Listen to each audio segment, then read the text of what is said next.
Welcome to the Naavik Gaming Podcast, where it is our mission to explore the business and future of video games. We bring together the industry's brightest builders, investors, and thinkers to keep a pulse on current events, dissect emerging trends in games, share lessons learned, and have a great time. This podcast is also part of Naavik's growing ecosystem, which ranges from free and premium research to consulting and advisory services. For more information, visit www.naavik.co. This episode is brought to you by Overwolf. With over 1,500 games supported, 165,000 creators, and 38 million monthly active users, Overwolf is the guild for in-game creators. Whether you're a gamer, creator, or game studio, Overwolf is the ultimate destination for integrating UGC in games. For game studios, Overwolf offers CurseForge for studios, a white label solution that lets game makers and publishers easily integrate mods safely and seamlessly into their games, both existing and new, at zero cost. It's battle-tested by AAA studios and games, including Maxis with The Sims 4, Studio Wildcard with Ark, Take-Two Interactive, and others. For creators, Overwolf is the all-in-one platform that enables creators to build, distribute, and monetize in-game apps, mods, and game servers. In 2022, Overwolf paid over $160 million to in-game creators, proving that they truly value the talents and contributions of the gaming community. You can check out everything Overwolf has to offer at overwolf.com or check out the details in the show notes. This episode is brought to you by TikTok's Live Ops program, which is designed to help mobile game publishers keep players engaged and returning for more. In 2024 alone, TikTok found 9x growth of Live Ops campaigns on its platform, driving dynamic in-game events, seasonal updates, and post-launch content. By leveraging TikTok's innovative platform, publishers are able to enhance player retention, improve engagement, and ultimately boost in-game success. Learn how TikTok can help your game thrive by visiting TikTok's link in the show notes. It's just one click away. It's a super compelling program, so definitely take the time to check it out. And with that, let's jump into the episode. Hello, everyone. I'm your host, Devin Becker, and today I'm delighted to be joined by David Taylor, founder of Creator Games, and also a fellow Naavik analyst and podcast host. So today we're going to actually explore the current state and future of user-generated content, otherwise known as UGC, which you'll probably hear that term referenced a lot more than the full name, in games, following the recent release of a big, huge Naavik deep dive that we just put out not too long ago on the State of UGC Games by another senior Naavik consultant, Jordan Fang. So for those of you who don't hear David's already other podcasts on the Naavik channel, could you just quickly tell us about yourself and let people know what you do and get them familiar with you? Of course. Yeah. And thanks for having me, Devin. Appreciate you inviting me to talk about Jordan's article. So I'm the founder of Creator Games, as you mentioned. What we've built to date is a Roblox analytics platform. We track 35,000 games, and we track all of their metrics, engagement, average session length, and even monetization. So if you want to know how much any game on the platform is making, you can basically go to creatorexchange.io and check it out. Some of these games are making a lot of money, so you might be surprised about what you see. Additionally, in my 9 to 5 is as a senior business manager at Xbox Game Studios Publishing. My opinions here are my own, not Microsoft's, just for the record. But yeah, in my free time, I'm really focused on the UGC game space, and particularly Roblox, but always keeping an eye on Fortnite as well.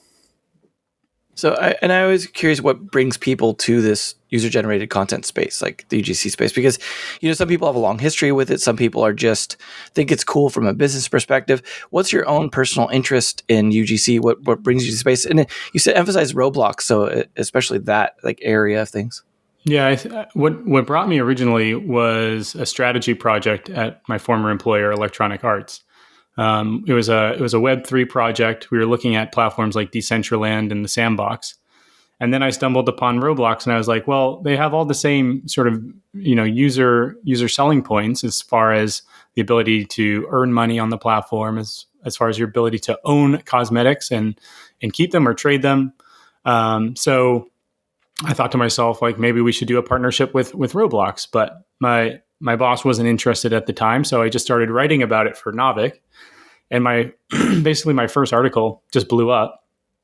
And clearly there was like interest in these platforms, but no one was really writing about it. So I just kept writing about it, and that led to me getting a job at Super Social, which is a Roblox game studio. I headed up product there, and ever since I've just been trying to get deeper and deeper in the space through various entrepreneurial endeavors, which has brought me to where I am today with the analytics platform, which is eventually going to be an M&A platform facilitating buying and selling of Roblox games. But in terms of what has really like interested me, I think it's evolved over time. Initially, it was the data, because Roblox publishes data through an API. It's just a stream. So if you stream the data that they're publishing, you can basically track every game on the platform and the sort of life cycle of every game on the platform. And if you do some additional work, this is proprietary to our company, you can estimate the revenue. And so there's really interesting insights that come out of that. So in terms of, how I got started, was really the data. And then over time, interviewing creators in the space, I just realized like creators are super down to earth. They are really interested in sharing their own stories and very welcoming to others who, are coming into the ecosystem. And so it really started to feel more like my own community. And so once I got that sort of sense of I'm part of this community now, I wanted to sort of contribute to it. And that's sort of how we got to, all right, I want to build a platform that, is solving, a key pain point for creators in the space. And I think the other bit is that Roblox is also like the ultimate game loop. If you're as a creator, right? You do some work, you make a game, you launch it, players come in, you see the numbers go up, you look at your data to see like where are the areas that you need to improve. You go back, you do some more work. You go back, you check your data.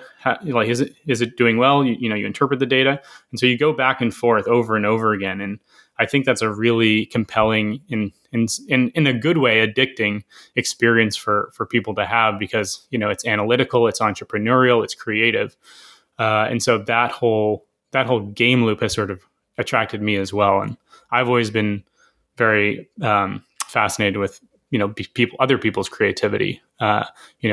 I think being able to support other people in bringing the creativity out of them is something I really am excited about.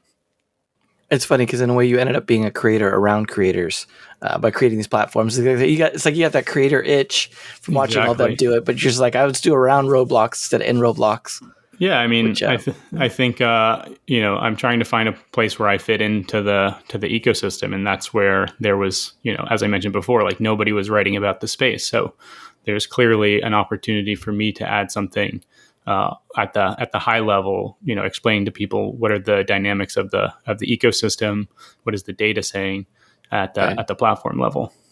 I mean, I guess you're talking about people have the access to the analytics and stuff when they're working, when they already have a game and they can be in that loop. But I guess when people are entering, stuff like what you're providing is helping people that are having the analytics ahead of time of the space so they can go into it a little more informed, whether that be from a business perspective or from a creative perspective, right? Which, I mean, all the more information, the better, right? So you don't walk into it blindly when it's been around.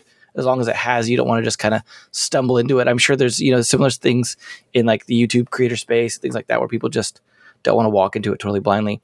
But in terms of numbers and analytics and things like that, the deep dive sort of State of UGC Gaming report, I think, went into a lot of data, which of course, that's what we do at Naavik, is taking lots and lots of information, trying to make it so that there's, a lot of good takeaways from it and stuff. But it definitely was a long one because it's an entire year's state of things.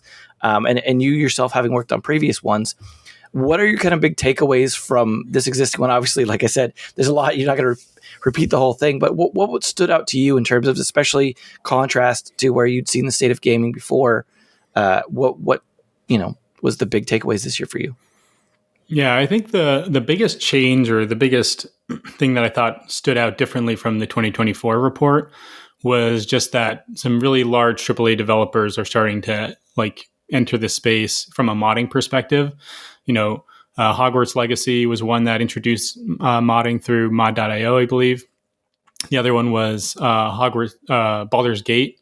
Or sorry, maybe Baldur's Gate was mod.io and Hogwarts Legacy was Overwolf. But in any case, these are some really large games that are starting to, want to benefit from UGC and extending the life of those games through the creativity of their players and of creators.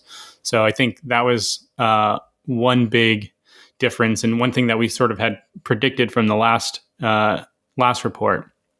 The things that really seemed to stay similar for me were Roblox had a really strong year.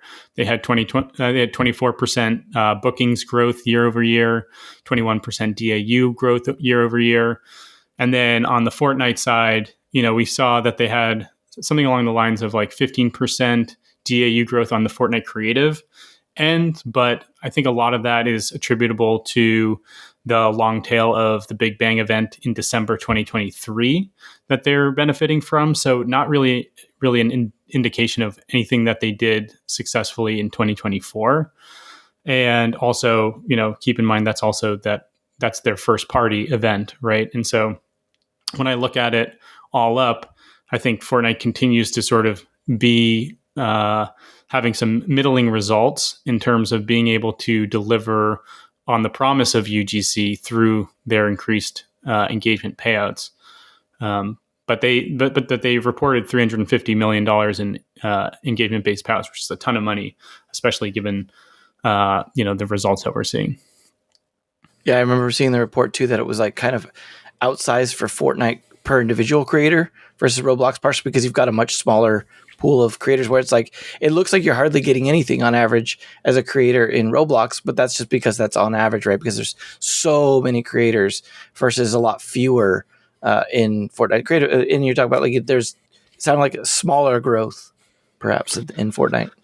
Yeah, I think that's an interesting point to touch on. I think one of Roblox's advantages is that a lot of those creators are kids or young adults who don't have expectations of making money versus Fortnite creative. If you're making a map in Fortnite creative, you're probably like at youngest, you're a older teenager, but oftentimes you have another full-time job or you want to make this a full-time job. And so the expectations of being able to earn a living on the platform are much higher on the Fortnite side. And, I was at GDC 2 weeks ago talking with Fortnite creators, and I think the sentiment from many who I spoke to was like, they're struggling to get by even more so than they were before Creator Economy 2.0. Obviously these are sort of OG creators. Right. But yeah, they're because so many creators have entered the space, 70,000, I think was the reported number from Epic, versus 12,500 the year before.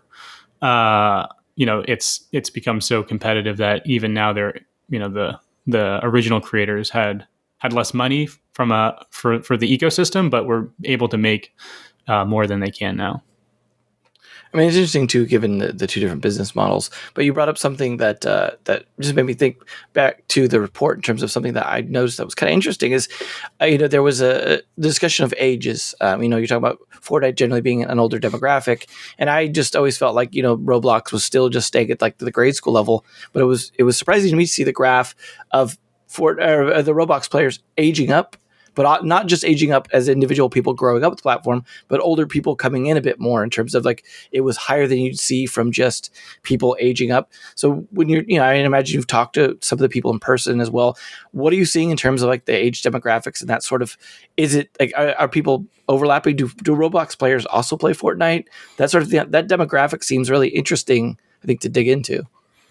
Yeah. So there's a sizable overlap between Roblox and Fortnite. I think there's probably that 14 to 18-year-old teenager demographic that's doing both. I think a lot of the reason why, a lot of what Roblox serves for kids is an alternative to Fortnite because their parents won't let them play Fortnite, but then they go and they play, FPS games in Roblox and their parents have no idea. So there's definitely some overlap, but Roblox is just so big that there's obviously not, I think the overlap is like 30% according to Ampere analysis. which is large overlap, but it's not everything, right? So there's definitely some elements of that. Nice. I mean, obviously, you're big on Roblox, but I'm kind of curious what other platforms, and it could be totally outside of UEFN and Roblox altogether. What other platforms are you kind of bullish on, or you find really interesting, or think have an interesting potential future? I know you mentioned some of the mod platforms, things like that. Where's kind of your interest line or excitement outside of those main two, maybe? Yeah, I think GTA is going to be an interesting one. I think people are hyping it up a little bit more than what it actually will be. Just knowing how difficult it is to introduce UGC tools, having watched Fortnite struggle with it, I think they're going to take a marginal improvement approach, not completely revamp it. What it is today is basically people using this this server SDK provided by 5M to basically spin up these individual servers that they host themselves, and so there's not the same scalability through discovery like you see on Roblox and Fortnite. Basically, the way that these communities operate is they go from one server to the next as a collective. Like these are people that they've gotten to know online. And when they leave a server, like everybody leaves the server and moves to a different server to try out that server. And so it's just a different ecosystem, but it will be interesting to see, given GTA's scale, it will be interesting to see, what are the elements that they decide to include in GTA 6 role playing versus GTA 5, and how they make the on ramp into being a creator a little bit easier, and also the on ramp for a player easier as well. Yeah, it'll be interesting to watch. I mean, obviously, there's a lot of hype around that, and we'll get to talking about GTA 6, I think, a little bit further on as well. But just because I wanted to say the elephant in the room, but there's a million elephants in this room. I think at this point, it's becoming a very interesting space. But one of the things you mentioned was the difficulty in putting these platforms together, trying to build them over time. Roblox has had I think over a decade of building this stuff up. Decades. I mean, yeah. It took them a bit of work to get there, right? And I think a lot of people kind of see the success now, forget how long the road was there. I mean, I guess surviving during all that was probably the tricky part, right? How do you, like, the network effect is just massive now getting to that, but it took them forever to get there, and building up that critical mass. It's even going to be harder to try and build up that sort of critical mass with a group that keeps aging out in the early days, at least, probably. I mean, now maybe they're retaining a bit more, but I got to imagine earlier it was like they'd kind of just age out and do something else. Yeah.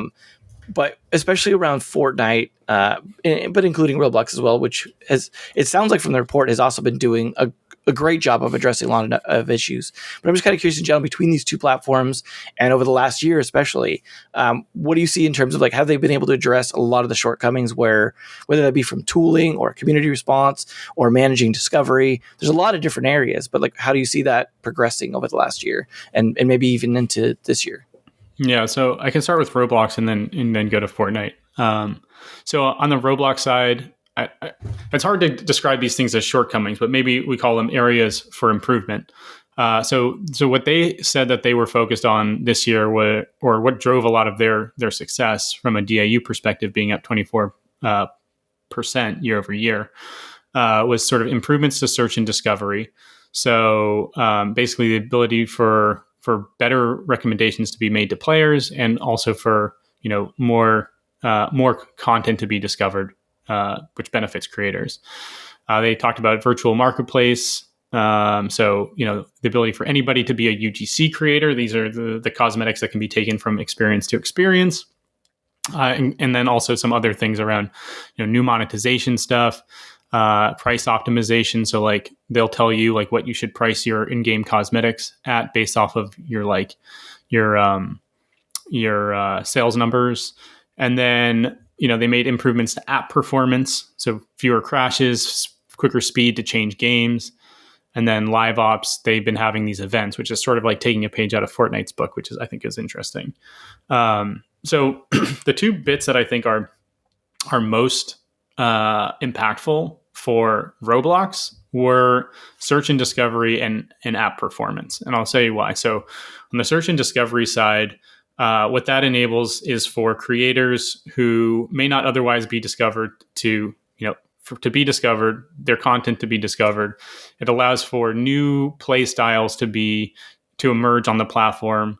That innovation, facilitates new games breaking out and going viral. Because when you have a new play pattern, there's a lot more interest and a lot more distance that players can go in those games before they sort of exhaust it. And that's what we saw through some big breakout hits with Rivals and Dress to Impress. These were like new play patterns that people hadn't experienced before that they were really excited about. And that ended up driving DAU in Q3 of 2024. You can see there's a significant uptick that's driven by these new games that came out and went viral. So I think that's like a really critical component to their success. And then the reason why I think app performance is so important is because the ability to change games rapidly also facilitates the discovery of new content, right? Fortnite has this problem where it takes like 3 minutes to get from one game to the next, which is a super high barrier to trying new content. And so as a player, you're probably you're way less likely to discover new content and for those innovative games to really bubble through and be successful. So I think that Roblox's ability to change games within 8 seconds, I did a post timing basically like the speed to enter a game on Roblox versus the App Store versus Steam. And Roblox is like 8 seconds, the App Store is like 20 seconds, and then Steam is like 31 seconds or something like that. So anyways, they have this massive innovation, which is like the ability to seamlessly go from one game to the next. And that's what's driving a lot of discovery as well. Because players are trying out can try out 8 different games in a single play session. So the fact that they were able to make headway on all of those things has I think contributed a lot to that 24% increase in bookings and 21% in DAU growth. So yeah, that sort of brings me to the Fortnite side, right? So Fortnite has a few problems right now. I think the first is that the tooling is still sort of limited. Like the types of content you can make are pretty constrained, even though they introduced data permanence in the last year, which was really important because now you can there's actually a reason to come back to a game because your data is stored, which is kind of mind blowing. But it's a long road, as I've written about previously. And so they still have a long way to go before they're enabling the variety of content that Roblox enables. Basically, on Roblox, you can make any game imaginable. On Fortnite, it's still pretty constrained to these like short sort of progression system games, and so that's definitely going to hamstring them in the long-term goal of like bringing in a larger audience and giving people of all sorts of demographics something to play. The second thing I would say is that the engagement-based payout system that they have is fairly limiting in Epic's ability to identify what content is really compelling to players, right? Because like if you think about if you're an algorithm, like what are the key features that you'd be looking at on a game to decide whether or not it's high quality or not, it's probably going to be retention and monetization, right? Session length can be a little bit misleading because people can take advantage of that and have all sorts of like sort of AFK features away from keyboard features that are just artificially extending the playtime. So really retention and monetization are the key levers that you can look at for whether a game is compelling or not. And so then they've taken out monetization. So now that you've just got retention, but then on the retention side, like you don't have easy access to communities like you do on Roblox via Discord, right? Discord is not widely used by the Fortnite community. Just to give you a stat there, like the top Fortnite creator has a Discord of 77,000 players. And so that's Good Gamers, the boy Dilly's company. Just Blocks Fruits, for point of reference, has 2 million players in its Discord. And so you can kind of get a sense of the scale of community engagement that can occur on Roblox, which is a key part of driving retention versus Fortnite. So like going back to the discovery bit of we can't do monetization because we're just sort of ruling it out de facto. And then retention is not really something that you see a lot of activity on Fortnite. It's just not something that happens, both because you can't have long-term progression currently, and secondly, because there's not easy access to community engagement tools. So you have a very limited scope of data that the algorithm can rely on in order to, surface high quality content. And as a result, what you see is very few new games breaking through on Fortnite. And just to give you some data on that, so for Roblox, 5 out of the top 10 games in March were made in the last year, right? Or actually, last 18 months. 5 out of the top 10 games in March were made in the last 18 months. For Fortnite, 0 out of the top 10 games were made in the last 18 months. And so that kind of gives you a sense of whether or not new content is being discovered and breaking through and becoming popular. And that's really important for the reasons I previously described, which are A, that it drives engagement and monetization for the platform at large when they have new content that people are playing. And Roblox even stated this in their Q3 investor letter, that basically what they see is when people play new games, they spend more and they play more and they spend more, right? So they aren't able to capture that additional monetization and engagement that comes from new content. And then secondly, when creators are looking at the space, when creators are looking at creatorexchange.io to see like which games are breaking through, and they see, oh, there's 5 games that have broken through in the last 18 months to be top earning games, that tells them like, oh, I could do that, right? Like there is an opportunity for me to reach that potential. That's it. That's a signal to them that they should be creating, that they can make a lot of money if they make a really good game. And then secondly, it's a signal to, and so when you have more competition coming in, when you have people excited to make games that are gonna be innovative and potentially replace the existing incumbents, the incumbents then need to reinvest in live ops and making their games even better. And so there's a sort of virtuous cycle that happens when you have a very competitive environment, that all of the creators are putting their money that they've earned from the platform back into the platform. Wow. And that's something you see on Roblox, but not so much on Fortnite. And I had Chad Mustard on the podcast, and he basically stated like, it's kind of frustrating when you see someone who's, making $10 million a year, but not pushing any new updates or not really contributing to the ecosystem. And that can be really sort of discouraging for an entire creator base when that's the case.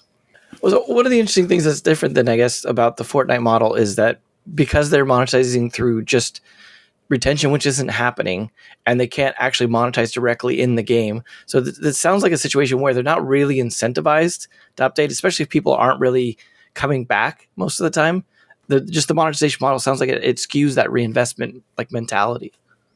Yeah, I mean, creators are doing their best, right? They're invested in the platform. They're going to do whatever it takes to try to make their game as successful as possible. They put a lot of hard work into getting the game out in the first place, and then they're going to push updates until eventually they give up. So it's not necessarily that they're not going to do it. It's more that just the incentive structure, where if you're unable to monetize, then you're basically just building games that are driving long play sessions, which sort of, it puts the type of game that you can make be successful on the platform in a box. You're not going to see a lot of niche content being successful. On Roblox, there's a game that's like, it's called Fight in the School, and it's like the top 35 earning game, and then it's like the top 120 engaging game, right? So this is a game that only has like 6,000 CCU in it, but it's making a few $1 million a year, right? Which is very high monetization. Now, if that game were on Fortnite, it probably wouldn't even, it would probably be dead in a few weeks, right? And so that monetization is a way to identify whether there's a smaller user base that is having a high degree of engagement or fun that's driving spend or retention, right? So it's It's more around the ability to allow for different types of content to be successful on the platform and showing to creators that it is actually successful, right? The Right. creator of that game he's probably happy with 6,000 CC, let's be real, but like, he's also like, oh, I can, get more engineers to work on this. I should keep working on this rather than building a new game. And I think that's the problem with Fortnite right now, is like, you have to make content that the existing audience is ready to engage in, which sort of stifles innovation. I'm looking forward to kids building out live ops teams for the Roblox games, like learning that early, because maybe they could send some of the WB execs kids over to Roblox to learn that.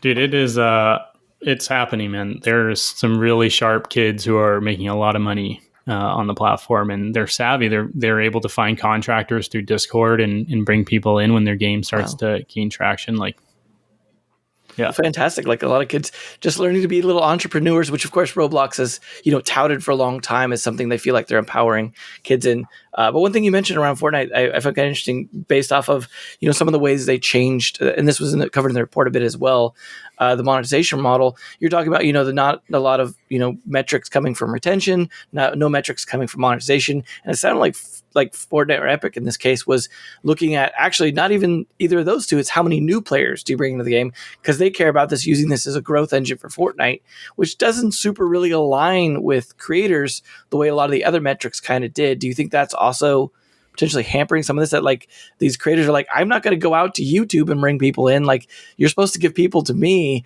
from your game, and then I keep them entertained for you. Yeah. I think that it makes sense, because ultimately that's what Fortnite wants, is for new players to come in. I think that it's a little bit fuzzy because they're not transparent about how much money you're actually going to make for bringing those new players in. And if you're going to bring new players in, that's basically marketing spend. And then the thing about sort of UGC platforms, at least today, is that if you bring players in, then you're sharing those players across the rest of the platform. So you're basically like acquiring a player, but then sharing the revenue from that player across many different games. And Roblox had this initiative they announced at RDC this year, which I think is sort of a step in the right direction, which is that if you bring a new player in, then you capture 50% of the revenue that player generates over, I think, a 6 to 12 month period. I can't remember exactly what it was, but that basically says, like, look, if you spend money to bring in a player to your game, we'll also give you the money that they generate on other games, which is, I think, a really smart move. I haven't heard any creators talking about like, oh, I'm making so much money now because I'm like bringing in new players. Right. But I think at least like being transparent about what exactly you're getting when you bring in new players is important, because ultimately when you're doing, a ROAS calculation, you need to know what the return is. Right. Yeah, exactly. Well, kids definitely learning about that, that whole business model, their cash flow model in Robux. Yeah. Be interesting to see. In terms of like monetization, more maybe on the business side of things from, both Epic and Roblox, there's been, looks like some shift in how Roblox thinks about advertising and brand integration. And that also goes to creators, right? With integrating brands into, different, creations, different games and things like that. Like, what do you think overall of that, the whole platform? I mean, just the platform in general, especially Roblox as a platform for businesses coming in to either advertise or integrate into like brand experiences, whether those be integrated into existing games or their own standalones. That whole sort of movement, I know that's something you've explored a bit yourself. Yeah, so I guess in the early days, the way to advertise on Roblox was through building a branded experience. And over time, that sort of, Roblox did a lot of hand-holding and a lot of incentives to brands who did their own branded experience that enabled them to artificially get engagement. Over time, they sort of removed that advantage that they had given to brands. And as a result, branded experiences have basically like been ghost towns for the last 2 years or so. And so, one of the things that they were promising brands and have been promising for a while is like other ways to advertise to players beyond branded experiences. The way that brands have been sort of able to reach players at scale so far has been through brand integrations, which is like you find experience that already has a really large audience, and you do an integration where like I don't know, if it's a role playing game, you might, in your Coca-Cola, you might say like, oh, we're going to put like Coca-Cola vending machines in the role playing game, and that might be your way of doing an activation, and then you pay the creator, $20,000 to $100,000 to have those Coca-Cola vending machines in there for a month or 2 months. And because the scale of these Roblox games is so massive, this is probably the biggest marketing arbitrage opportunity there is right now, because Roblox hasn't figured out how to effectively monetize all those eyeballs, and creators are going from having no ad revenue to having some ad revenue. And so they're, the prices are definitely going up as people are catching on, and creators are becoming more sophisticated about what the value of their player base is. But still, there's so many games that have, 10 million, 1 to 10 million DAUs that like you can still reach just an absolute massive audience for a fairly low price in these games. And so that continues to still be an opportunity for brands that I think is underappreciated. I think people are just not comfortable because it's a little bit harder to measure like engagement. But I think there's no doubt that leaned in engagement of gaming is far superior than a YouTube passive ad that people stop watching the second that it goes to an ad or just waiting for it to end. So I think the quality of engagement, the cost, the CPMs on it are absurdly low. I calculated it. So I think YouTube is somewhere between like 10 cents and 3 cents CPM. And then Roblox is like 1.5 cents CPM for some of these, top games to do an integration in. So yeah, essentially it's like a better form of brand engagement, and it's cheaper as well on Roblox at the moment. So it sounds like the power is more actually on the creator's side than Roblox's side. If Roblox can't get advertising working in a way that they could directly monetize, themselves, and maybe kick down a little bit to the creator, as opposed to creators themselves getting paid on this. Because right now, creator payouts are pretty much directly through Roblox to that percentage of Robux that they get and get that cut.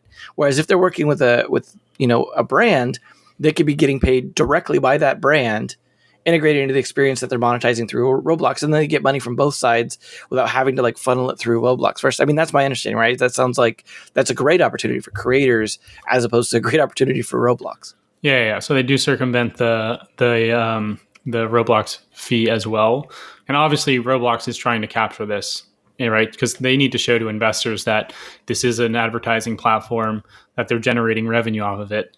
So much so that like Roblox has actually like stepped in. So before, like the company that I used to work at Super Social would work with brands directly to build these Roblox experiences, right?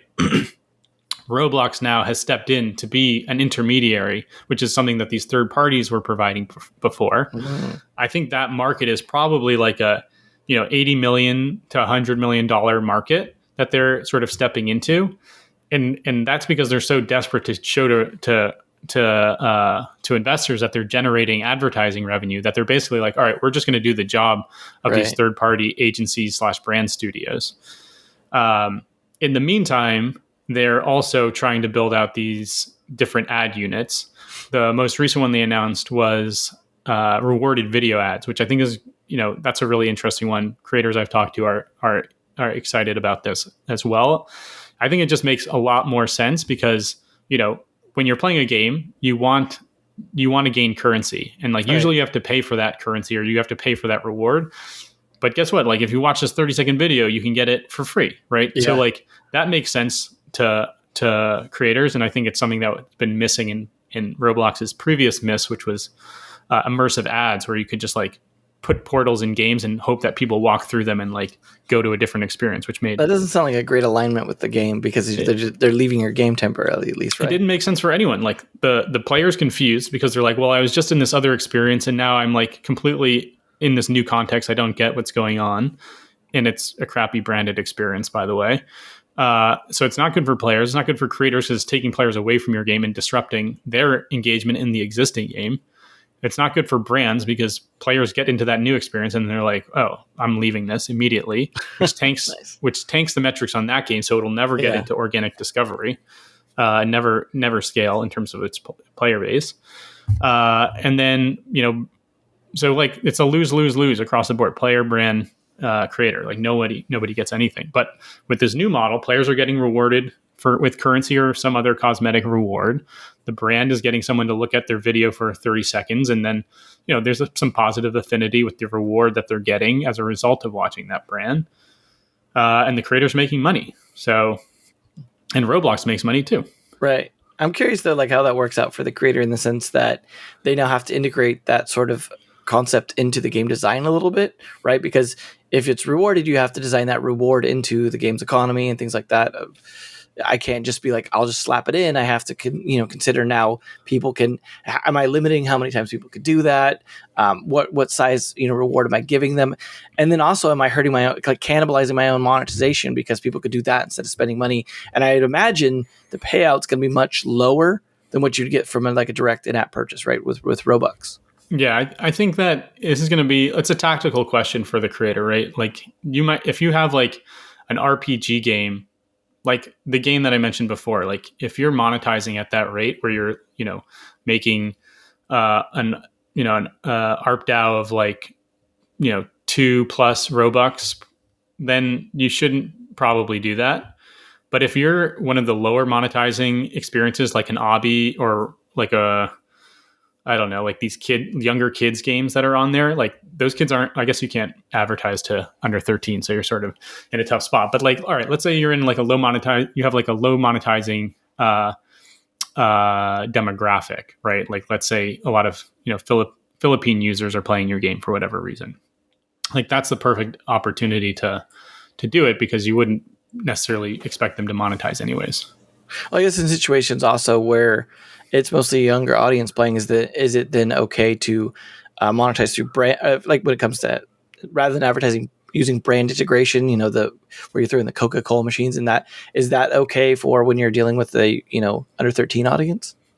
What do you mean by is that okay? Like meaning like you're not having to deal with the COPPA killing you at that point, basically, in terms of if you can't advertise to period to people under 13, then you're in a situation, well, you just, if that's a large part of your audience, you just can't do it.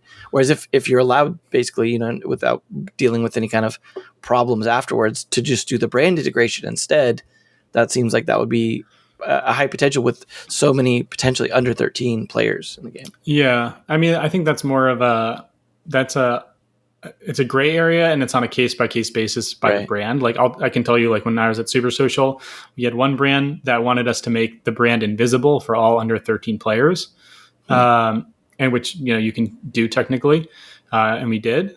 And then we had others that didn't have an issue with it being visible to all players. So it just depends on the partner. And I think from a legal perspective, it's sort of a gray area that I'm sure a lot of parents are, up in arms about. Yeah.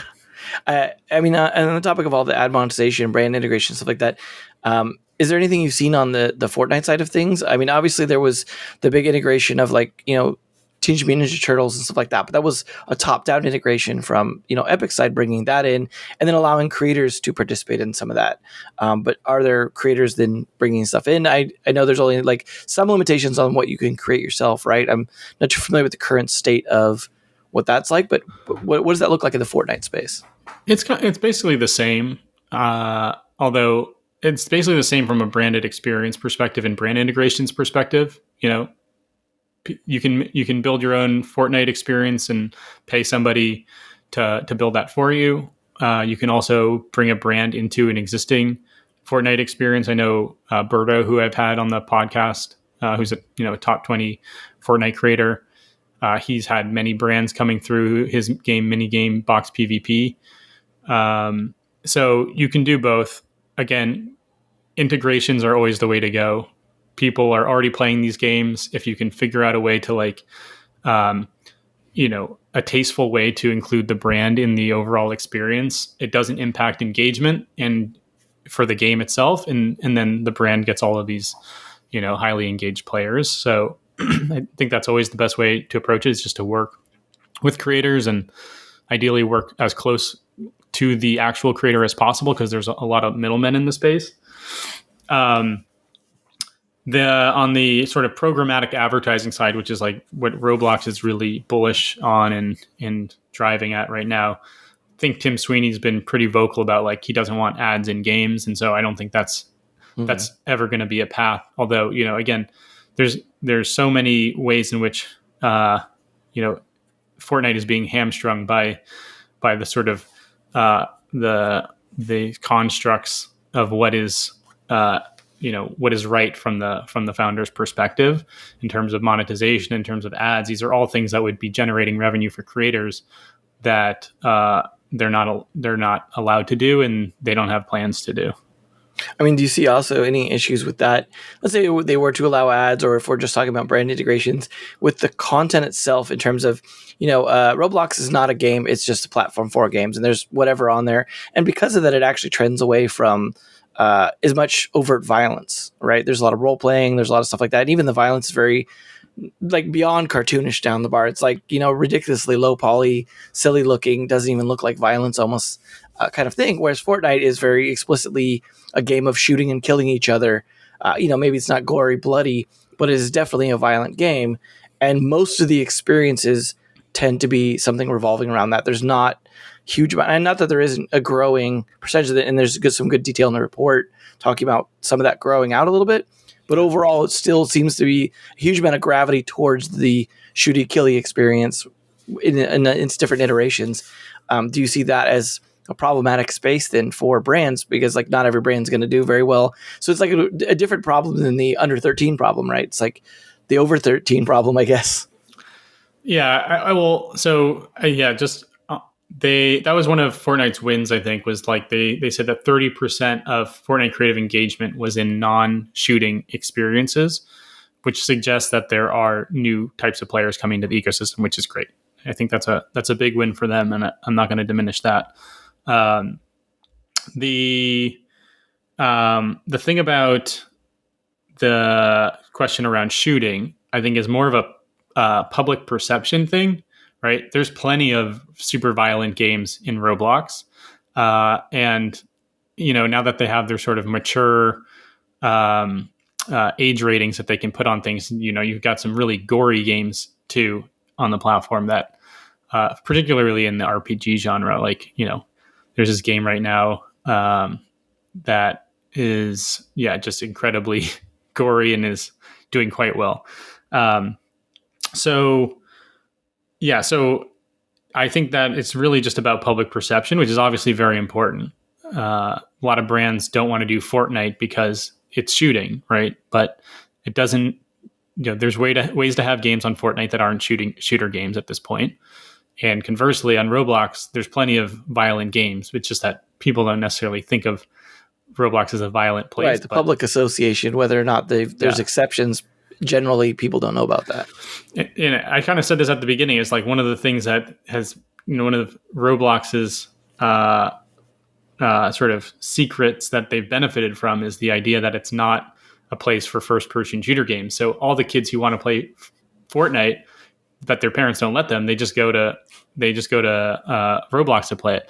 So much so there's actually like 10,000 CCU, 10 to 20,000 CCU in Fortnite replica games on Roblox. So it's like actually like we'll get the other way around, the Roblox replica games in Fortnite, right? I think we've seen a little bit of that. Well, sure, yeah. So like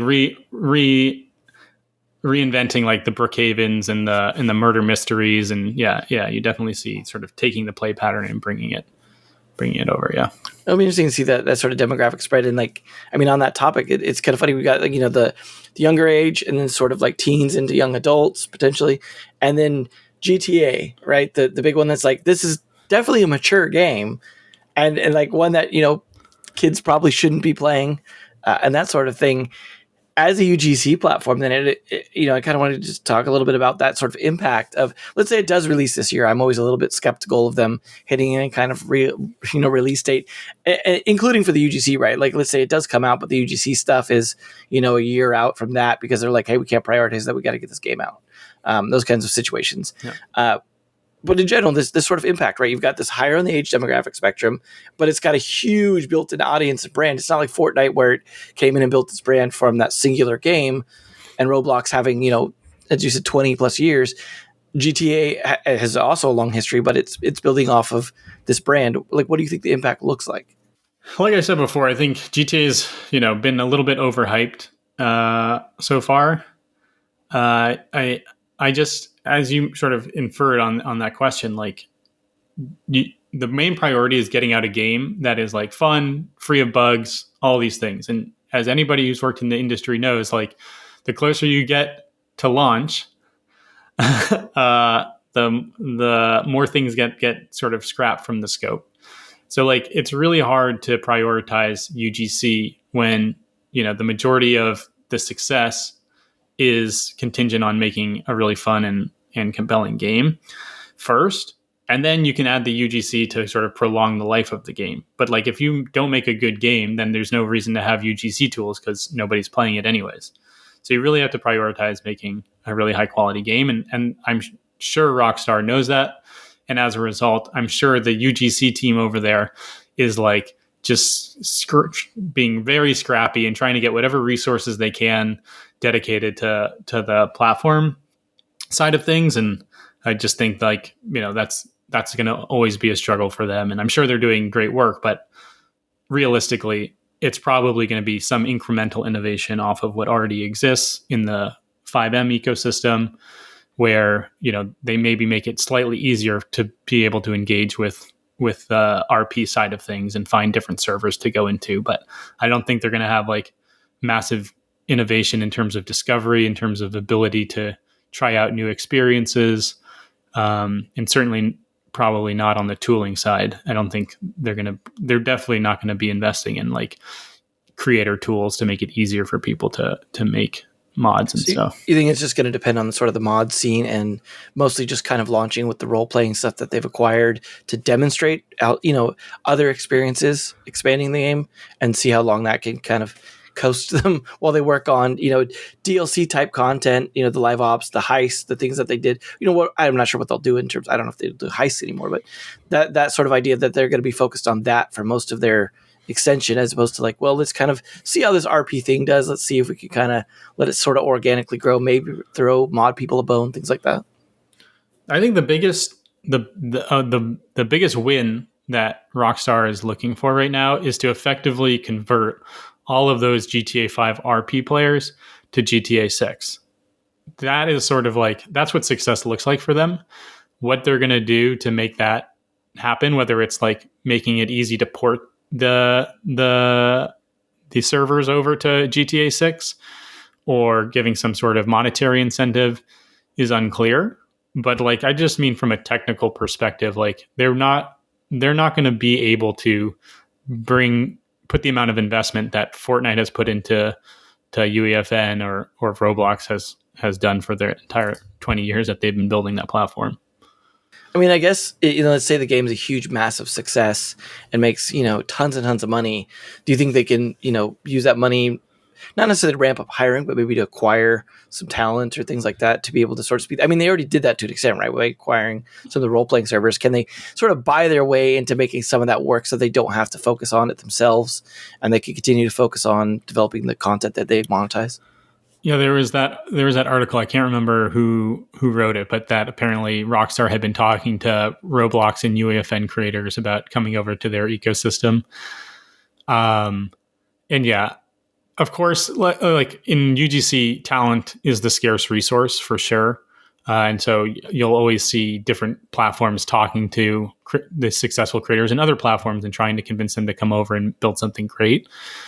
So I don't think that like, that'll always be there, but I think that ultimately, like they need to prioritize making the game and getting it out when it makes sense from a market perspective, as opposed to being able to dedicate too many resources to building the next Roblox through GTA. It's just especially given the current market, right? Where it's like, if you could be a success as a AAA right now, that's already a good start given the amount that falls on their face. My biggest critique of Fortnite isn't that they're building a UGC ecosystem or how slow it's going. Like those are all things that are just, I think, first of all, I think it's the right move strategically to build the UGC ecosystem. My biggest critique is that they 5x or 6x the payouts to creators before they had given them the tools to actually make different content.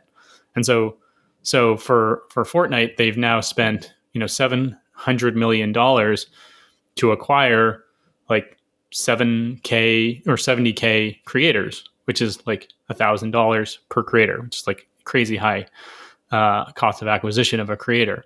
And to the point I made earlier, it's like, but there's no new games in the top 10. Right.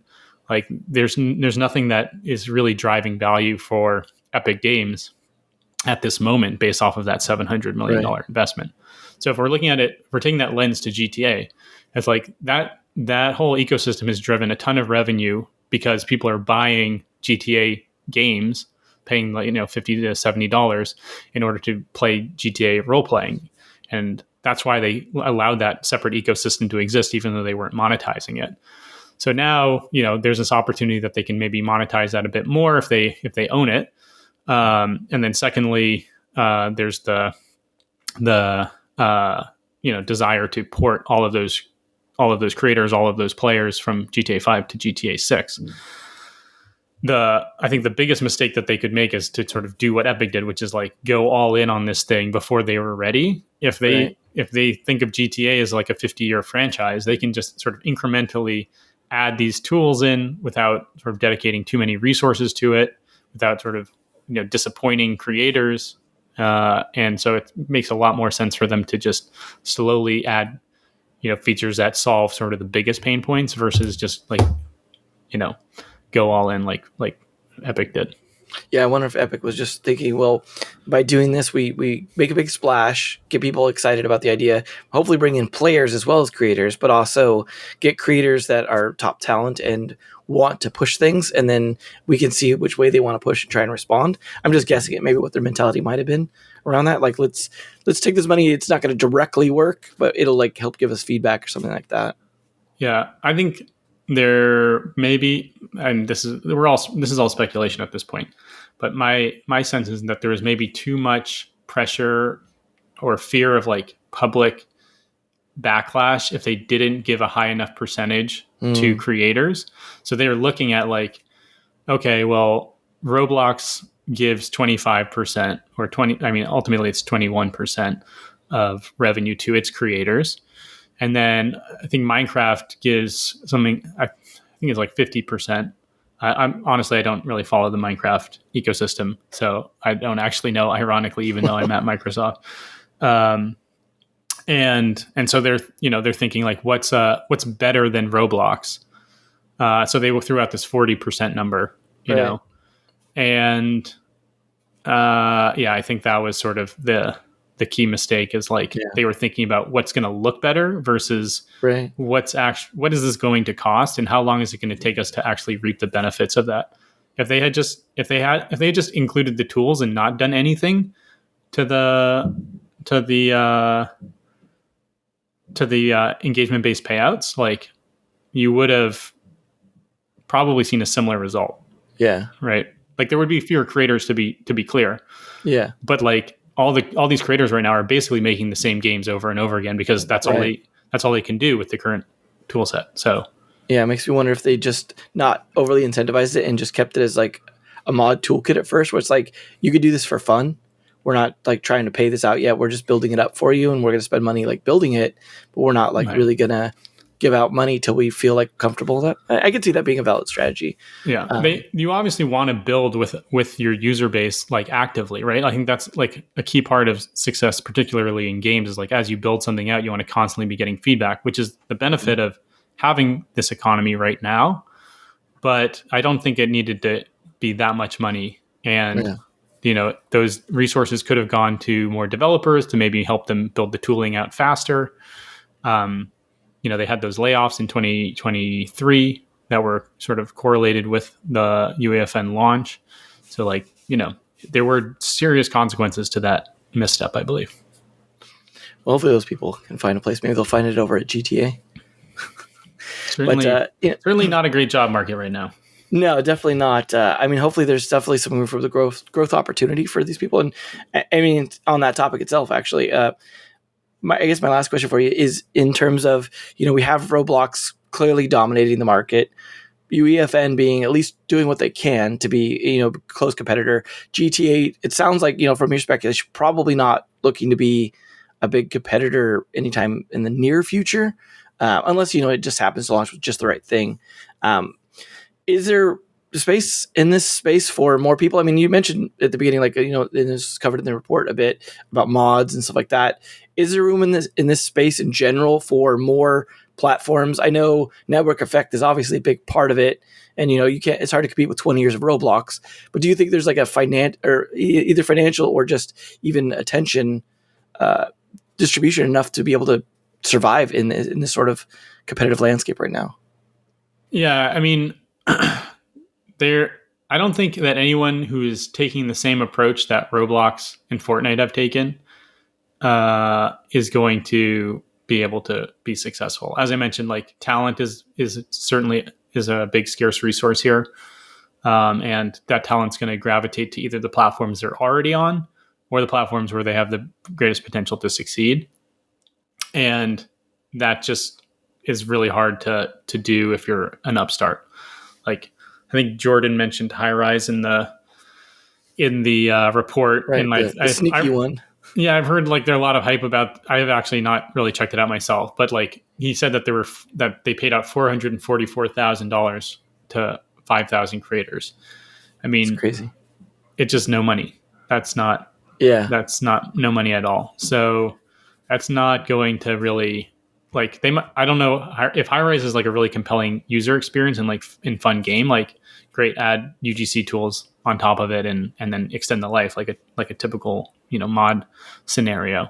So you think it makes more sense than to look maybe if anyone's looking to expand in this space, they're looking at it more as a mod extension of an existing successful game, maybe rather than like technically more of the Fortnite strategy than the Roblox strategy. Maybe I think more of the like Baldur's Gate, Hogwarts Legacy strategy, where build a really big game that's successful, and then figure out UGC modding tools using the third party SDKs of mod.io or Overwolf to make it easy for creators to come on board and then extend the life of that game by adding like new interesting content from the community. What about like Bethesda's approach then? Because they've definitely they've been big on modding tools for a long time, and I believe they have a program now where people could sell mods again. Like a bit of time has passed since that whole backlash on Steam, where I think they have a plan now. I haven't looked into the recent implementation of it, but I know they were doing something around allowing monetization of content. As a studio of Microsoft, I am not going to comment on that. Oh, fair enough point. I didn't think about it that way, but I'd be interested to see where that goes. I know there were, like, I think Starfield had their stuff released recently. I'm not expecting you to comment on that, but just as a side note, I think they're continuing to push in that space. So I'm interested to see where that goes. At a high level, people are recognizing that if it can be easier to integrate UGC into games, that it's definitely worthwhile, especially if you have a really large audience. That's the key bit, is like, do you have an existing large audience? If so, then it makes sense to have UGC, because that content can be distributed across that large audience, and there's more money for different creators to make.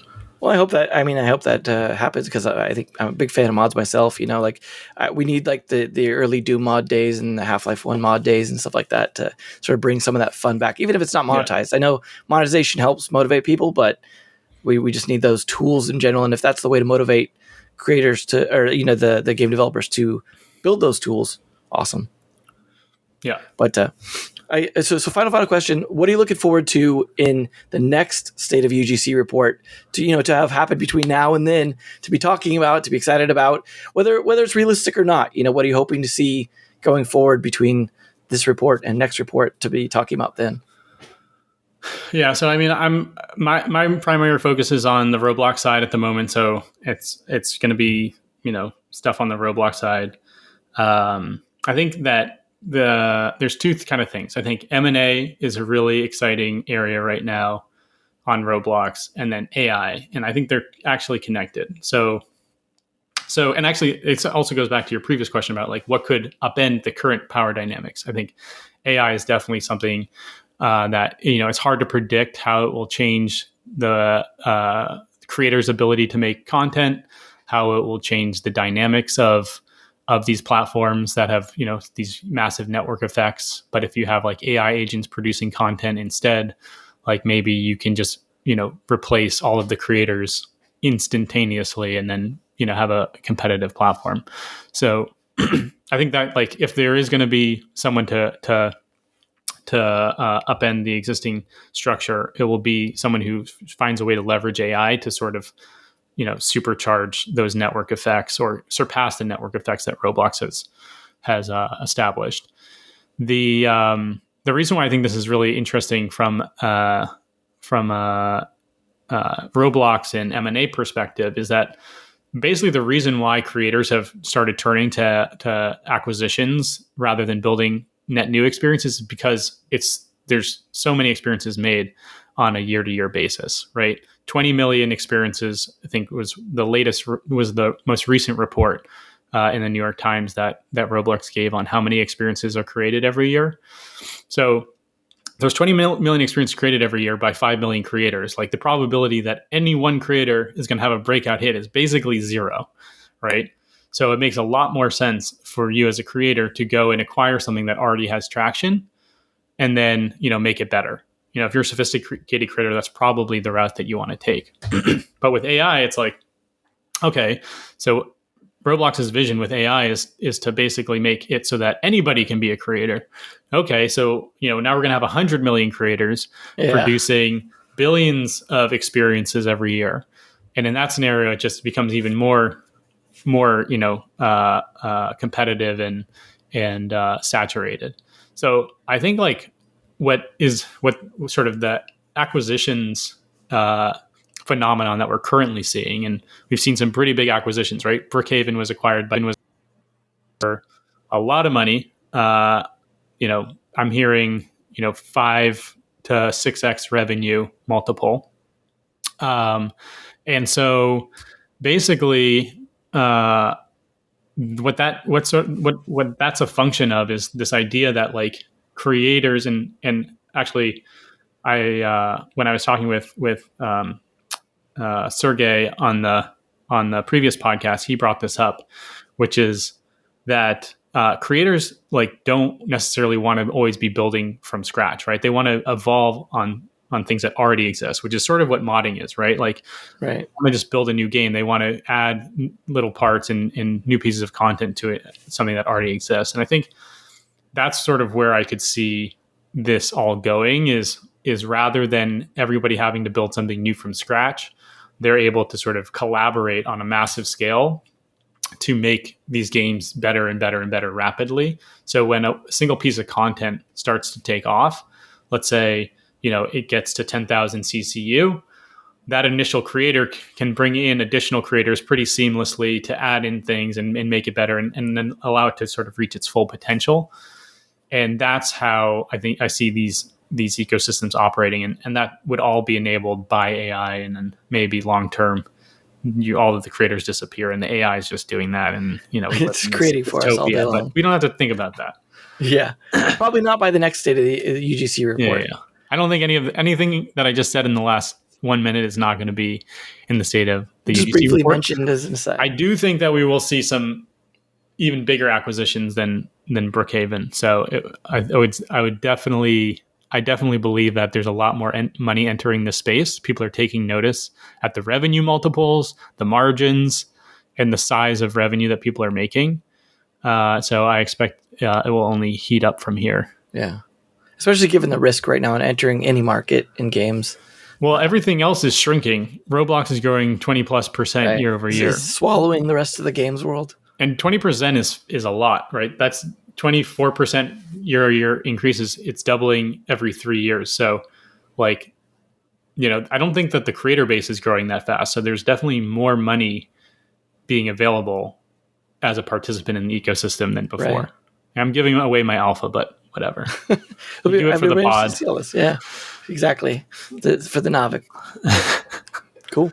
Well, I want to thank you so much for coming on. I really appreciate it. You've got a wealth of knowledge in this space, and hopefully people that are interested in finding out more, especially about the creator platform and things like that, reach out to you. We'll, of course, make sure to link to your stuff in the show notes, as well as the State of UGC Gaming report will be in there as well. So, who knows, maybe you'll be collaborating on the next one with Jordan or whatever, but I mean, we look forward to your input, and I appreciate that you went from being interested in the space to sharing what you were so excited and interested about, because it definitely was needed at the time and continues to be needed. So thanks for all that. And of course, to listeners for sticking around for what was hopefully an insightful conversation, which now you've got to spend the rest of your time going and reading the report if you didn't already. So you just missed the weekend. Make sure to reserve next weekend for that. So it is a good read, good long book, but full of information that is actually actionable and statistics and things like that, as opposed to just a fluff piece or something. So really appreciate that as well from Jordan. So big shout out to him as well, who was not able to attend, but definitely attended in a very big way here. And thanks everyone. And we'll catch you on the next interview, as well as I'm sure David will have some coming out in the future as well, potentially. So make sure if you didn't already check those out. Got to record later this week. Yeah, already big back catalog of David's stuff if you're suddenly excited about David on Naavik's podcast. So, but I hope you guys enjoyed, and catch you guys next time. Thanks. If you enjoyed today's episode, whether on YouTube or your favorite podcast app, make sure to like, subscribe, comment, or give a 5-star review. And if you want to reach out or provide feedback, shoot us a note at podcast@naavik.co or find us on Twitter and LinkedIn. Plus, if you want to learn more about what Naavik has to offer, make sure to check out our website, www.naavik.co. There, you can sign up for the #1 games industry newsletter, Naavik Digest, or contact us to learn about our wide-ranging consulting and advisory services. Again, that is www.naavik.co. Thanks for listening, and we'll catch you in the next episode.